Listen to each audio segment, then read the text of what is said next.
একটা বাটিতে সামান্য জল নিয়ে তার মধ্যে একটা ডিম ফাটিয়ে দিয়ে দিতে হবে। এরপর ডিমটা জল থেকে তুলে নিয়ে তার সঙ্গে পেঁয়াজ কুচি, শসা কুচি আর মেয়োনিজ, সামান্য গোলমরিচ গুঁড়ো, পরিমাণ মতো নুন দিয়ে ভালোভাবে মেখে নিতে হবে।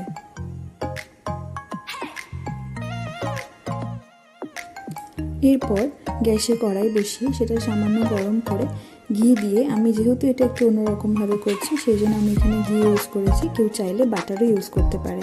পাউরুটির দুপাশ ভালোভাবে সেঁকে নিয়ে একটুখানি ব্রাউন যখন হয়ে আসবে, তারপর পাউরুটিগুলোকে নামিয়ে নিয়ে একটা পাশ টমেটো কেচাপ আর একটা পাশ আগে থেকে তৈরি করে রাখা ডিমের পুরটা দিয়ে একসঙ্গে করে রেখে দিতে হবে।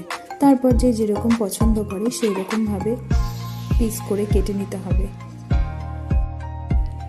এরপরেই রেডি হয়ে যাবে একদম ভিন্ন স্বাদের স্যান্ডউইচ, যেটা আমি একদম নিজের মতন করে করেছি। তোমরা অবশ্যই একবার ট্রাই করে